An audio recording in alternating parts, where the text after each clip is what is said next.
Did Meghan Twohey of the New York Times just help Justin Baldoni win his lawsuit against the New York Times?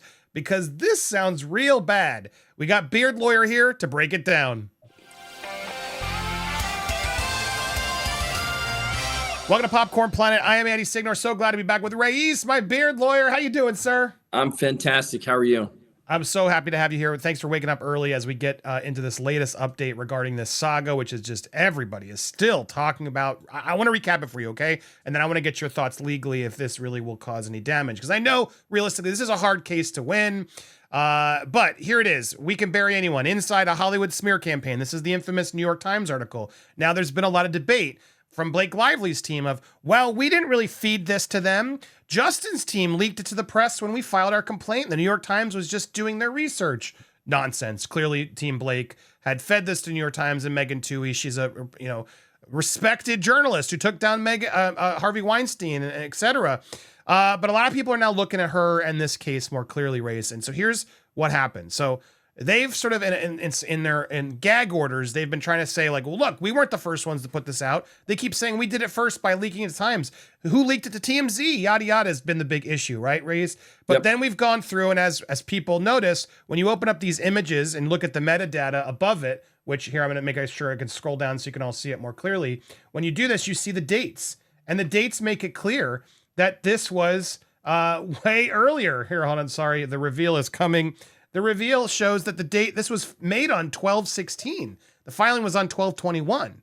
So clearly they had this for a few days. Now, what's more interesting is now the New York Times, Meghan Twohey specifically, is out doing a podcast for the New York Times speaking out about this. I want you to hear these two clips that came about. I have audio. We're going to watch this together. Here's the bit. To Baldoni. What does that actually involve? We don't know. We can't be sure. But last August, after the film premieres, instead of the negative press that Baldoni feared, there was a flood of negative press and comments online about Blake Lively. Now, that's the question. Did the smear campaign, did they start it? Here's a further point that's important. Okay, so you see Baldoni kind of vacillating. You see Nathan responding. But Meghan, do we know actually whether the online backlash against Lively is the result of these, quote, very specific things that the team is doing? We don't. I mean, it's difficult to know how much of the backlash was authentic and how much they might have seeded and amplified the discussion. What we do know is that in addition to the backlash against Lively, by the end of the movie's promotional run, there was also a very strong pro-Justin narrative online, which Baldoni's team was celebrating. Describe that. Well, for instance, one PR person texts Melissa Nathan, quote, "The narrative online is so freaking good and fans are still sticking up for Justin. You did such amazing work," she writes. And Nathan replies, "Narrative is crazy good.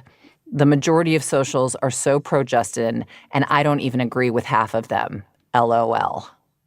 So these are the big issues. This is what the reveal of the smear campaign is. Now, one more thing I want to share with you, Reyes, is now, fast forward to now, there's a New York Times video that most people, myself included, we just didn't catch. Of turmoil behind the scenes. Here's what Meghan Twohey said, because this podcast is from yesterday. Here's what Meghan Twohey said in the beginning. In a legal complaint Lively filed on Friday, private text messages and other documents that we've obtained reveal what really happened. A campaign to tarnish Lively after she alleged that Justin Baldoni, her co-star and director, and Jamie Heath, the producer, had engaged in misconduct while shooting the film.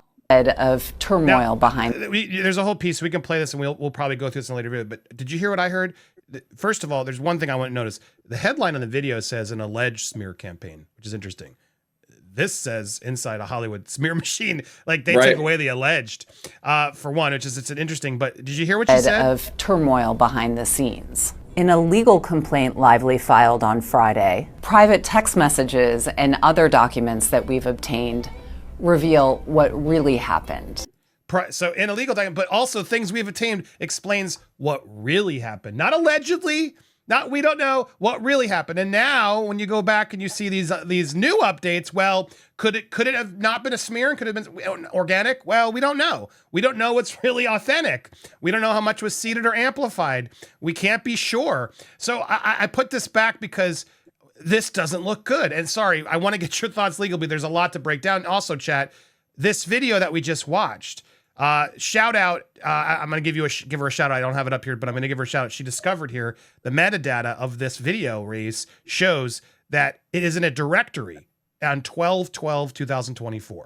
So this video, this doesn't actually prove, as I talked to my web friend who knows HTML, this means a directory was created on that date. Now, why would you create a directory and then post a video that was posted in that directory that has a date later? It doesn't make any sense. He agrees, while this isn't like straight proof, it is highly likely and seemingly suggests that, yes, they created a directory of that date, 12/12, put this video in it, and then published it on 12/21, meaning they had this video, all the editing, everything, Reese, the text, yes, everything, for weeks before they allegedly found out through the complaint. So I now seeing all that, the reveals and everything else, does this help Justin in his case against the New York Times? Does this look bad?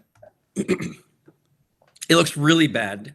The word that I like is seeded, right? Did you hear that word? It's Yes. not clear if it was seeded. It looks really, really bad. It looks like Blake and her team planted this, that behind the scenes that we're working on a smear campaign. Am I wrong? Do you see that? That's what I see. No, 100%. Yeah, I think the key takeaway here is that Justin Baldoni's lawyers are going to be all over this. I mean, watch, there's going to be a letter writing campaign that comes out of this. There's going to be deep discovery dives that come out of this. People are going to get deposed who had access to the text messages, who knew about the timing.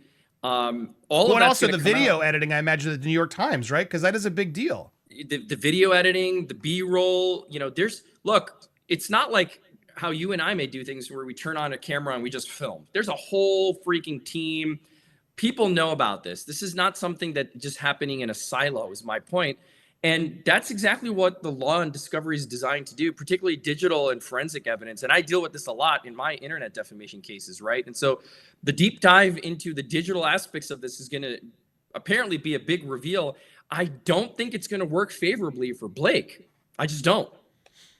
Now, and shout out, I want to make sure it was Melanie King who discovered the HTML thing. I want to give people proper credit because there are people out there trying to claim that they own the story. No one owns this story. We're all doing our hard work. Props to Melanie for finding this TikTok, this information as she was doing her research. But look, I mean, the reality though is this is a hard thing to win against the New York Times, is it not? Like, it's there. This is what they got from Blake. They're reporting what they did from Blake.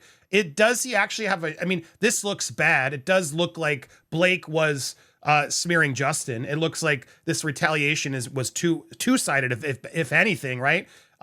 Whether Justin did or not, we'll have to decide, but it seems clear Blake was clearly doing her own retaliation and things. All of that's not going to help her from a PR standpoint in a lot of ways. It's a win for Justin, but this actual lawsuit against the New York Times, isn't that incredibly difficult to beat them with? Or do you think this is going to actually help him have a shot at proving there was defamation and there was malice and that they didn't do their job as journalists? It goes to knowledge of falsity. And it goes to whether the publisher knew that the statements that they made were false. And that's the correct standard that they need to show under the law in pretty much every jurisdiction if you're suing a media publisher. You have to prove knowledge of falsity. And that's exactly what caused CNN to lose their defamation case recently, where they had to pay $5 million in compensatory damages to a former Navy veteran for alleging that he was running a black ops blackmail extortion of Afghani families leaving the country, right? That was a case that just went to trial and it was a huge headline. It's the same standard applies here. So it's starting to creep towards that. I'm not saying it's a slam dunk. I'm just saying when you have pre-existing knowledge that potentially you could be wrong, the media's obligation is to tell the facts, right? You can't be in somebody's pocket and narrate a case saying that somebody else is really the wrongdoer when you know better, right? That's the problem here. Right, because you say, did they know? What's interesting, and I want to play this part of the recent interview with Meghan, because they try to address we gave them notice, and Justin called this out. When you reached out to them, to the Baldoni team, what did they say about all this? So before the story was published, we contacted them and we detailed each allegation item by item so they could respond to each point, and told them that we needed to hear back within 14 hours. Standard operating practice for stories like this, the no surprises email. Right. And yeah, meanwhile, you have 14 hours to all this stuff, the texts that have been revealed. We got the lawsuit before you did. Oh, by the way, hurry up and respond before we publish. And then they didn't. We learned they published it 12. They did it much sooner. But they did respond and said less than 2 hours later, we got a statement prepared by a lawyer that said the story was false, denying that a smear campaign existed, and broadly denying the allegations in Lively's complaint. Baldoni and his team did not address specific allegations, text messages, and other documents referenced in the story.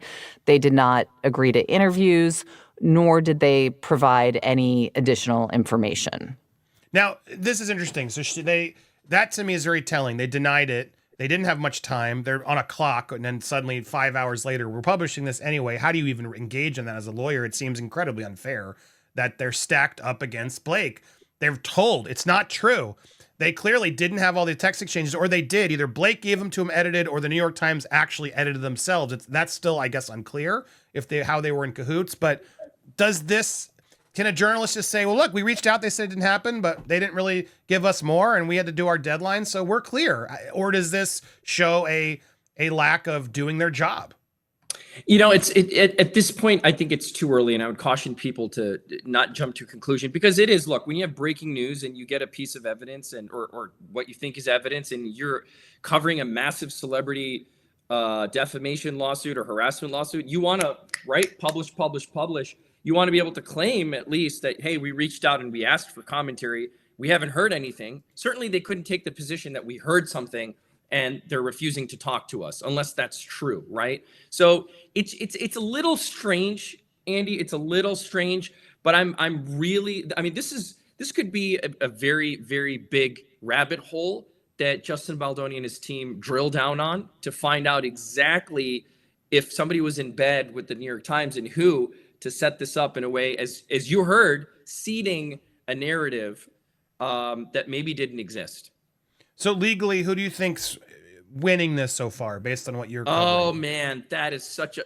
Come back to me tomorrow. I'm going to have a different opinion. It does change everything. I mean, from a PR standpoint, do you have from a legal standpoint? I think it's probably more complicated, but from a PR standpoint, do you have a side yet? Look, I think from a PR standpoint, Blake is not looking good, man. It's a fact. A lot of people didn't like, these old videos of her are resurfacing, and none of this may be admissible at trial, right? But these old videos of her are resurfacing from interviews, and like, oh, she treated so-and-so like an a-hole. She was so mean. She was snappy. She was like this. And it starts to introduce an element to her character. Again, it may not be relevant at trial on some of the critical elements of this claim, but she's not winning the PR battle, I'm afraid. Right. And the stuff that we all looked at we reacted to not because of Baldoni. I don't think any of us even really knew who he was at the time. We were reacting to what she was doing. I guess that's the other big question of, like, from a PR perspective, are they allowed to seed conversations and do that in defense of knowing that, the other side of the coin is that they were smearing Justin, talking about his religion and doing other, and he had SA accusations. TMZ's Harvey Levin has admitted you both were sending us information. So it's like, what's PR and what's retaliation, right? Is what the big, I think, other line that's going to come about from this. No. So in an ideal world, legal would work with PR. In an ideal world, with big time celebrities, with big PR teams, we don't know if the right hand's talking to the left, right?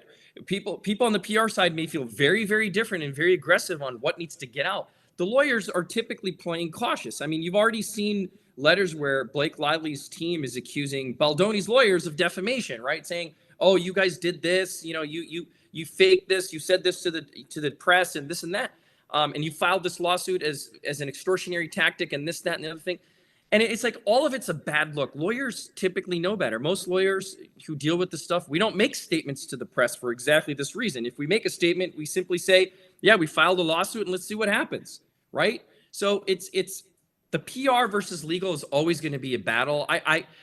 it would be a shame if either side didn't choose their PR battles without talking to legal very, very, very carefully at this point. That's what I'm going to say. Right. And to real quick to wrap it up, but the issue, obviously, from everything I've heard, is the retaliation is really where Justin's in danger, because whether it actually the harassment happened, if there was a complaint and then he retaliated after said complaint was filed, the actions don't even matter. It's just the fact there was a complaint and then you retaliated after the complaint could get him in big trouble, which is a point of he should have been more careful maybe online, or his team should have. I mean, that's really what we're going to discover as this case proceeds. Make sure you follow Reese over at Beard Lawyer on Instagram to get updates. He's been following this story and so many more. Appreciate you being here, brother. We got a lot more coming your way, so make sure you hit that subscribe, hit that bell for alerts, smash that thumbs up, and keep posted for a lot more updates on this story and so much more.